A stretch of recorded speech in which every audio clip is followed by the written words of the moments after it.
Bab 577, sangat bersemangat.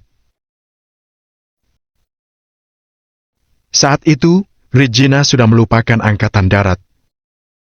Yang dia tahu adalah bahwa Nora teman baiknya dan Sean adalah orang yang Nora cintai. Aku punya pengaturan sendiri.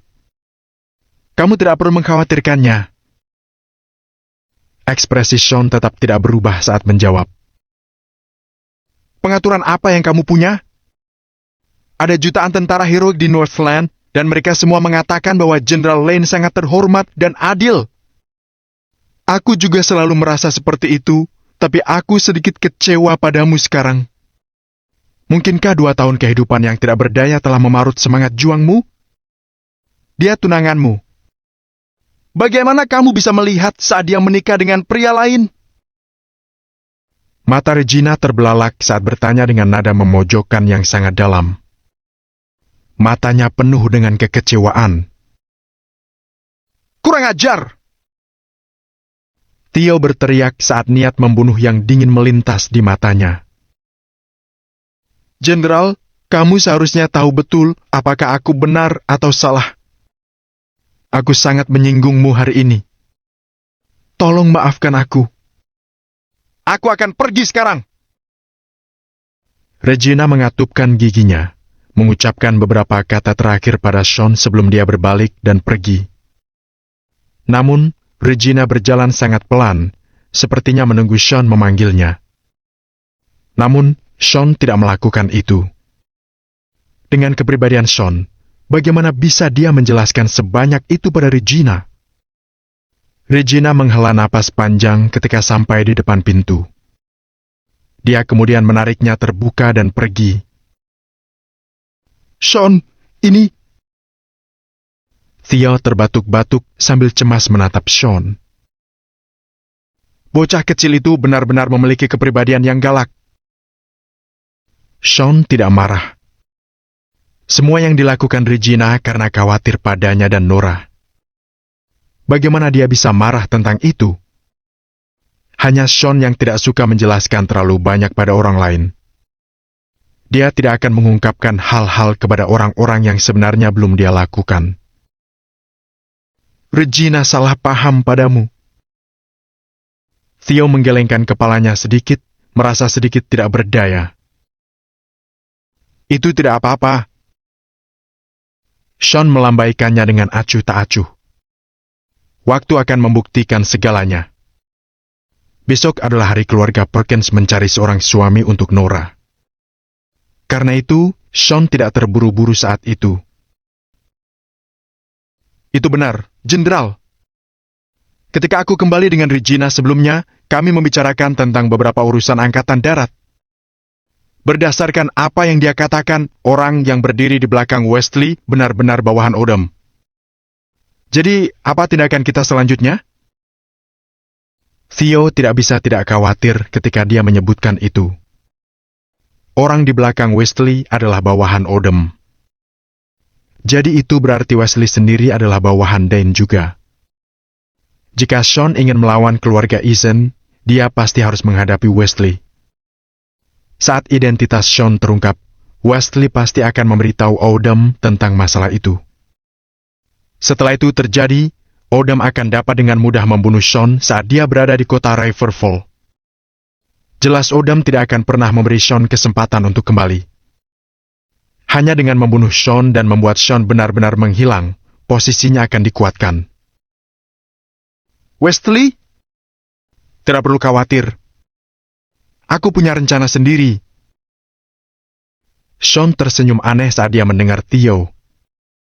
Sean memikirkan Nyonya York yang dia selamatkan di rumah sakit, juga orang yang dia temui di lift. Sean sudah membuat beberapa dugaan secara internal. Namun, Sean tidak cukup bodoh untuk menggunakan fakta bahwa dia telah menyelamatkan Nyonya York sebagai bahan bakar untuk memulai percakapan dengan Wesley. Koneksi tidak dibangun seperti itu. Itu karena masalah itu hanya bantuan atau hutang paling banyak.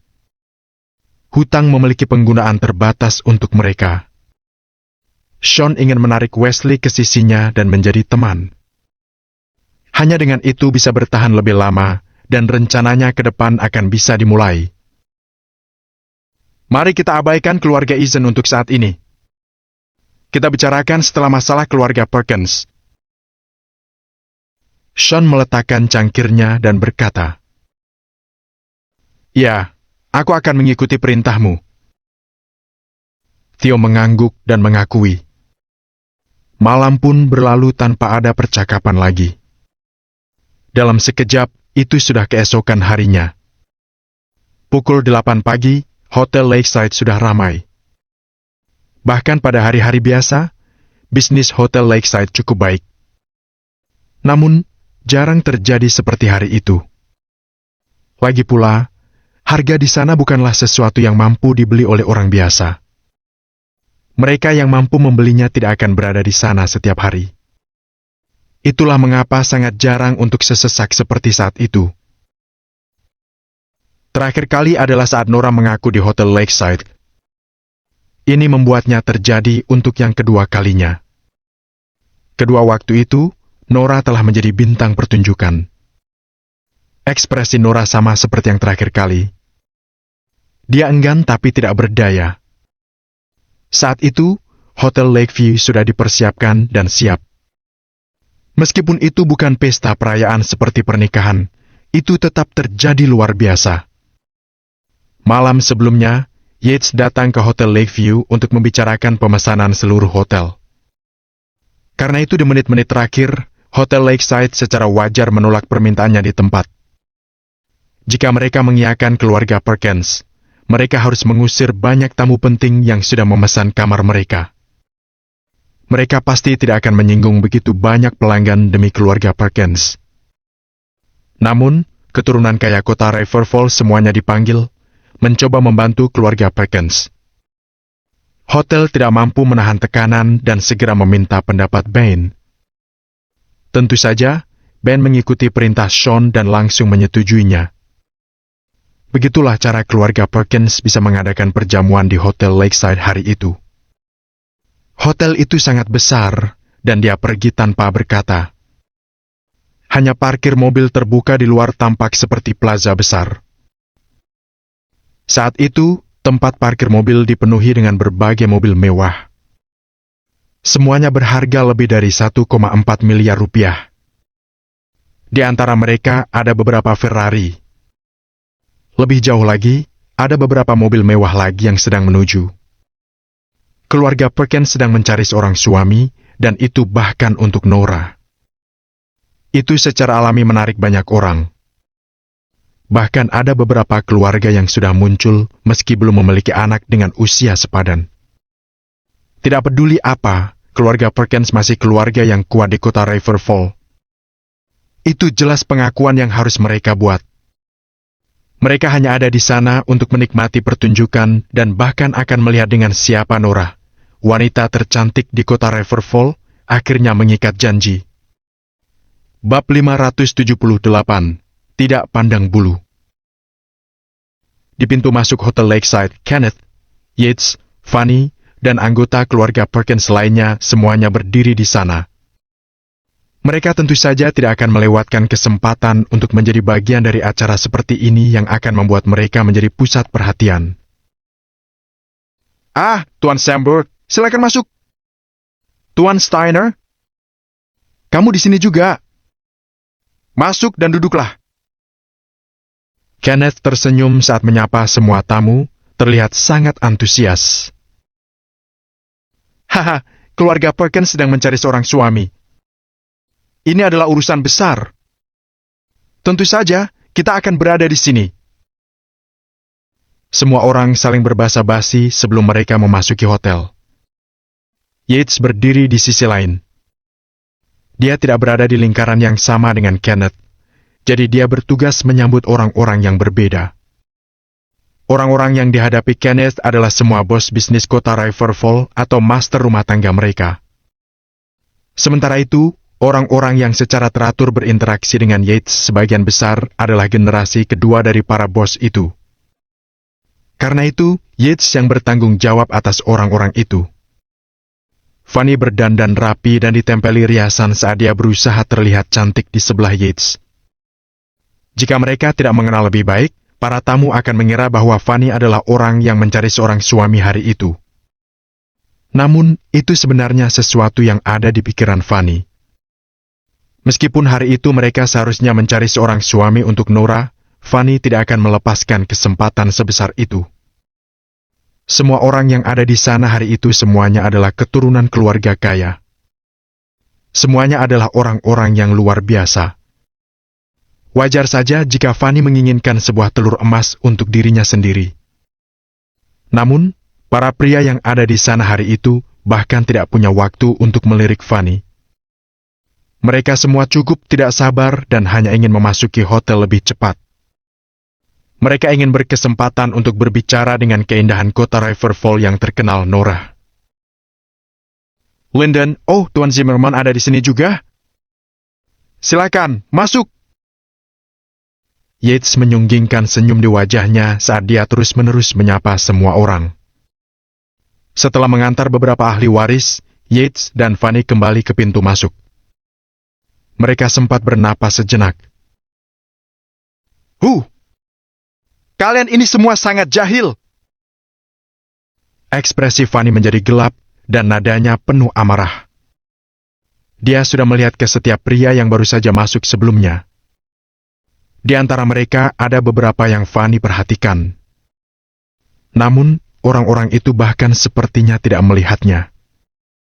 Yang mereka lakukan hanyalah bertegur sapa dengan Yates sebelum bergegas masuk ke hotel. Sepanjang waktu, Fanny benar-benar diabaikan. Memangnya ada apa dengan mereka? Yates menghela napas gusar sambil mengerutkan kening. Mereka hanya buta semua. Aku bangun pagi-pagi sekali hari ini dan menghabiskan 2 jam penuh untuk riasan dan rambutku. Apakah mereka tidak bisa melihat hal itu? Semakin banyak Fanny berbicara, semakin dia marah. Semakin marah, dia semakin cemburu pada Nora. Itu karena Fanny tahu bahwa putra-putra kaya itu dan yang lainnya yang hadir sebagian besar ada di sana karena Nora dan bukan karena keluarga Perkins. Jika Fanny yang mencari seorang suami, tidak akan ada begitu banyak orang. Terserahlah. Hari ini dimaksudkan untuk Nora. Kita lihat saja nanti saat giliranmu. Yates segera mengakhiri topik saat melihat tamu lain datang dan mengantar mereka masuk. Aku benar-benar ingin tahu bagaimana aku lebih buruk darinya sama sekali. Dari segi penampilan, menurutku aku jauh lebih cantik dari dia. Fanny dengan dingin mendengus sambil menyentuh wajahnya. Yates mendengarnya dan sungguh-sungguh menatap wajah Fanny. Tepat setelah itu, Yates batuk dan memalingkan muka. Fanny sebenarnya juga sangat cantik. Kulitnya putih dan wajahnya cantik. Ditambah lagi, dia bahkan memiliki sosok yang hebat. Bagaimanapun, dia adalah putri dari keluarga yang kuat. Produk perawatan kulitnya semuanya sangat berharga, jadi kulitnya secara alami tidak akan buruk. Namun, dibandingkan Nora, Fanny benar-benar setingkat di bawah. Kecantikan Nora adalah sesuatu yang tidak membutuhkan riasan apapun untuk menyempurnakan. Wajah telanjangnya saja sudah cukup untuk merayu orang banyak. Nora telah menyebabkan banyak pria benar-benar jatuh cinta padanya. Bagaimana Fanny bisa dibandingkan dengannya? Meskipun Yates berada di pihak Fanny, dia akan tetap memilih Nora jika ditanya siapa yang lebih cantik. Yates, apa maksudmu dengan itu? Untuk apa? Apa kamu pikir aku tidak sehebat Nora? Fanny kembali mendengus sambil memelototi Yates. Tidak. Kamu cantik. Kamu yang tercantik. Yates berkata dengan jelas tidak ingin terlibat perkelahian dengan Fanny karena hal ini. Fanny mengerucutkan bibirnya, melihat waktu karena dia tidak mengatakan apapun lagi. Sedangkan Yates melihat arlojinya dengan kening berkerut. Lihat waktu. Kenapa Hawk belum datang juga? Yates mengerutkan kening sambil bergumam sendiri. Yates mengira Hawk pasti akan menjadi orang pertama yang datang untuk ini. Lagi pula, semua orang tahu bahwa Hawk tergila-gila pada Nora dan telah gagal mendapatkannya meski sempat mengejar Nora. Kesempatan yang begitu bagus untuk Hawk, tapi sepertinya dia tidak berhasrat. Apa kamu benar-benar berpikir Tuan Eason seterobsesi itu pada Nora? Mungkin Tuan Eason sudah punya target baru, dan Nora hanya hayalan yang lewat. Fanny tertawa. Dia tidak akan pernah melepaskan kesempatan untuk mengejek Nora. Bab 579, Ancaman. Yates menggelengkan kepalanya saat menyadari betapa bengkoknya pikiran Fanny. Dia sudah berusaha sebisa mungkin mencari kesempatan untuk menggantikan Nora. Sudahlah. Aku hanya akan menunggu dan melihat bagaimana keadaannya. Yates mengeluarkan ponselnya dan hendak menelpon Hawk. Namun, dia berubah pikiran saat melihat beberapa anak muda mendekat. Suasana sangat ramai di Hotel Lakeside. Di sebuah klub yang tidak jauh dari Hotel Lakeside, beberapa orang telah berkumpul di sebuah ruangan. Lucas dan Hawk termasuk orang yang ada di sana. Mereka bukan satu-satunya, karena banyak pria paruh baya juga duduk di sofa yang disediakan. Itu adalah ruangan pribadi yang relatif besar. Meski ada lebih dari 20 orang yang duduk di ruangan itu, namun kamar itu masih terlihat cukup luas. Di antara 2 lusin orang yang duduk di sana, kebanyakan dari mereka adalah anggota penting lingkaran bisnis kota Riverfall.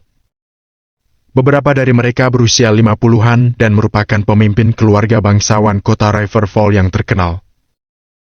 Lucas mengundang orang-orang ini untuk berada di sini dengan berbagai alasan. Saat itu Lucas telah selesai menyampaikan pesan yang dia punya untuk mereka. Terima kasih semua sudah ada di sini hari ini. Aku merasa terhormat melihat begitu banyak orang di sini. Aku percaya kita semua orang cerdas dan bijaksana. Karena itu, aku ingin tahu apa pendapatmu tentang saranku. Dengan tangan di atas meja, Lucas memandang kerumunan dengan senyum di wajahnya. Banyak di antara 2 lusin pria yang duduk di sana tanpa ekspresi, sementara sekelompok kecil dari mereka mengerutkan wajah mereka. Selain itu, tidak ada satu pun dari mereka yang menanggapi apa yang dikatakan Lucas. Tidak apa-apa. Semua orang yang hadir hari ini adalah temanku, jadi kita harus jujur satu sama lain. Jangan ragu untuk mengutarakan pikiranmu. Senyum di wajah Lucas semakin dalam saat dia melihat betapa diamnya semua orang. Aku akan menganggap diamnya semua orang sebagai kesepakatan jika kamu memilih untuk tidak berkata apa-apa. Kerutan di wajah orang-orang semakin dalam ketika mendengar apa yang dikatakan Lucas. Tuan Eason, semua keluarga dan perusahaan di kota Riverfall bersaing secara adil dalam pencarian seorang menantu keluarga Perkins. Tidakkah menurutmu tindakanmu tidak pantas? Salah satu pria paruh baya melirik Lucas sebelum membetulkan kacamatanya. Tidak ada yang tidak pantas tentang ini. Semua orang di kota Riverfall tahu bahwa putraku, Hawk, dan cucu dari keluarga Perkins, Nora, adalah kekasih yang akrab. Orang lumpuh adalah penyebab mengapa semuanya tertahan. Sekarang Sean tidak terlihat. Elang tentu saja akan melanjutkan hubungannya dengan Nora. Lucas sangat tidak tahu malu. Dia berbicara dengan cara yang muluk-muluk seolah-olah dia mengatakan yang sebenarnya. Adapun yang lain, mereka tentu saja tidak akan berdebat dengannya tentang hal ini. Berdasarkan apa yang kamu katakan, putramu dan putri keluarga Perkins, Nora, adalah pasangan ideal. Jika mereka kekasih akrab, mengapa kamu tidak melamar pernikahan ke keluarga Perkins? Sebaliknya, mereka menemukan seorang suami untuknya dengan cara yang sangat terkenal. Jadi, siapa yang mempermainkan kita? Keluarga Perkins atau kamu? Seorang pria yang tampaknya berusia 50-an memiliki sebuah senyum meledek di wajahnya. Yang lain mengangguk setuju ketika mendengarnya. Menurut Lukas, Hawk dan Nora memiliki perasaan yang sama satu sama lain. Jika itu benar, kedua keluarga bisa duduk dan membahas pernikahan mereka. Kenapa mereka harus mencari seorang menantu dengan sangat meriah? Semua orang di sana tidak idiot. Mereka bisa melihat bagaimana Lukas mengada-ada. Raut malu terlintas di wajah Lukas. Namun, dia segera tenang dan melirik semua orang di sana. Lukas jelas sangat siap karena dia cukup berani untuk mengundang orang-orang ini hari ini. Karena itu, Lukas benar-benar tidak gugup saat itu. Hanya saja dia harus menggunakan kartu truf tersembunyinya. Apapun yang terjadi, kamu bisa menganggap ini sebagai permintaan bantuan dariku atau sebagai tindakan kehormatan terhadap keluarga kami. Aku berharap semua orang bisa menerima permintaanku hari ini karena menghormati keluargaku. Aku, Lukas Eason, akan sangat membalasmu atas bantuanmu. Lukas menopang dirinya dengan meletakkan siku di atas meja dan mencondongkan tubuhnya. Tatapan yang dia berikan kepada semua orang berbicara banyak. Belum sempat mereka merespon, sebuah senyuman tiba-tiba muncul di wajah Lukas. Aku tahu bahwa banyak dari kalian di sini memiliki latar belakang yang lebih kuat dari kami dan mungkin berpikir bahwa kami tidak membantu kalian sekarang. Namun, karena keluarga kami tumbuh begitu pesat dalam waktu sesingkat itu, aku yakin kami akan lebih dari mampu membantu semua orang cepat atau lambat. Semua orang mengerutkan kening ketika mendengar apa yang dikatakan Lukas. Meskipun mungkin terdengar seperti Lukas memohon kepada mereka untuk meminjamkannya uluran tangan untuk menghormati keluarga mereka, kenyataannya Lukas sebenarnya mencoba memamerkan latar belakang keluarga Eason yang kuat. Jika bukan itu masalahnya, keluarga Eason tidak akan mengalami perkembangan yang begitu pesat. Dengan pemikiran itu, beberapa dari mereka saling memandang. Mereka pasti pernah mendengar seseorang yang berpengaruh mendukung keluarga Eason. Namun, mereka tidak tahu siapa orang ini. Ada juga beberapa yang mendengar bahwa keluarga Eason memiliki sebuah latar belakang militer, tetapi tidak ada yang cukup tahu detailnya. Bab 580, Tamu yang tidak diinginkan. Tuan Eason, apakah kamu mengancam kami? Kepala keluarga bangsawan yang sebelumnya berbicara memiliki seringai meledek di wajahnya. Sebagai keluarga bangsawan kota Riverfall, mereka tidak takut dengan keluarga kaya baru seperti keluarga Eason. Meskipun mereka tengah mendapatkan momentum, mereka pasti tidak memiliki latar belakang yang mendalam seperti keluarga bangsawan kota Riverfall. Benar, Tuan Eason. Sepertinya ada makna tersembunyi di balik kata-katamu. Yang lain mengangguk karena mereka jelas merasa tidak nyaman dengan apa yang dikatakan Lukas. Maaf, tapi aku harus menerima telepon ini dulu. Lukas tidak marah. Dia hanya mengeluarkan ponselnya dan meletakkannya di telinganya. Tidak ada yang tahu apakah dia yang menelpon atau seseorang menelponnya. Hai, Tuan York. Iya, ini aku. Aku menelpon untuk memberitahumu bahwa aku telah mengirim beberapa profesional untuk mengurus Nyonya York. Iya, dia akan diberhentikan dalam 2 hari lagi. Lukas tersenyum saat berbicara ke telepon. Baiklah. Maafkan aku karena telah merepotkanmu. Sebuah suara serius terdengar berkata dari ujung panggilan. Hanya segelintir orang-orang yang terlihat terkejut saat mendengar suara itu. Terdengar sangat tidak asing bagi mereka. Tuan York, kamu terlalu sopan. Meskipun kami tidak berhubungan, kami berkewajiban untuk merawat Nyonya York dengan baik karena kamu adalah bagian dari angkatan darat yang melindungi perdamaian kita. Tidak ada yang perlu kamu khawatirkan. Lukas tertawa dan berbicara dengan sopan di telepon. Baiklah. Orang di sebelah sana menanggapi sebelum menutup teleponnya. Maafkan aku. Mari kita lanjutkan diskusi kita. Lukas meletakkan ponselnya sebelum berbicara kepada kerumunan di depannya sembari tersenyum. Siapa yang kamu hubungi barusan?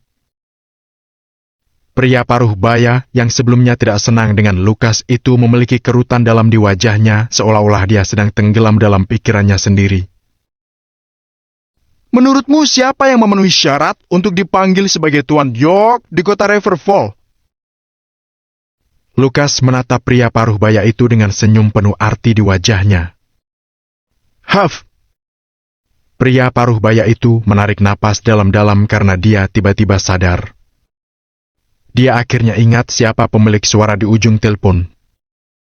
Seseorang angkatan darat dengan nama keluarga York. Dan dia mendukung keluarga Eason. Siapa lagi selain satu-satunya Wesley York, pemimpin angkatan darat Riverfall? Jadi itu dia. Itu Tuan Wesley York. Pria paruh baya itu tampak kalah sambil merosot bersandar ke kursi. Dia terlihat sangat kebingungan. Penjaga angkatan darat kota Riverfall, Wesley York. Kepala keluarga aristokrat lainnya bergumam pada dirinya sendiri. Segera, berita itu mulai menyebar di antara kerumunan. Banyak orang belum pernah bertemu Wesley, tetapi posisinya sebagai penjaga angkatan darat kota Riverfall cukup untuk membuat mereka terkena serangan jantung. Dalam beberapa saat, semua orang mulai lunglai dalam keadaan tertekan. Mereka tidak takut pada Lukas atau keluarga Eason. Namun, tidak seorang pun di kota Riverfall berani mengatakan bahwa mereka tidak takut pada penjaga angkatan darat Wesley York. Selain itu, siapa yang berani menyinggung seseorang yang menakutkan seperti dia? Jawabannya sudah jelas. Tidak akan ada yang berani. Karena itu, semua orang di ruangan itu tidak bisa berkata-kata pada saat itu. Bahkan mereka yang pantang menyerah pada awalnya menundukkan kepala karena sedih. Jadi Wesley adalah orang yang mendukung keluarga Eason. Hal itu menjelaskan perkembangan mereka yang cepat. Ketika berkaitan dengan seseorang sekuat Wesley, satu-satunya pilihan yang mereka miliki adalah menundukkan kepala dan mengakui kekalahan. Mereka tahu bahwa Lukas sengaja mengungkapkan nama Wesley kepada mereka. Namun, mereka tidak diberi pilihan lain dan hanya bisa menerima keadaan. Mereka pasti tidak bahagia, tetapi mereka hanya bisa menahan ketidaksenangan mereka ketika Wesley adalah orang yang akan mereka lawan. Baiklah. Perjamuan keluarga Perkins akan segera dimulai. Aku tidak akan memaksa siapapun untuk melakukan apa yang aku minta jika ini sulit bagi kalian.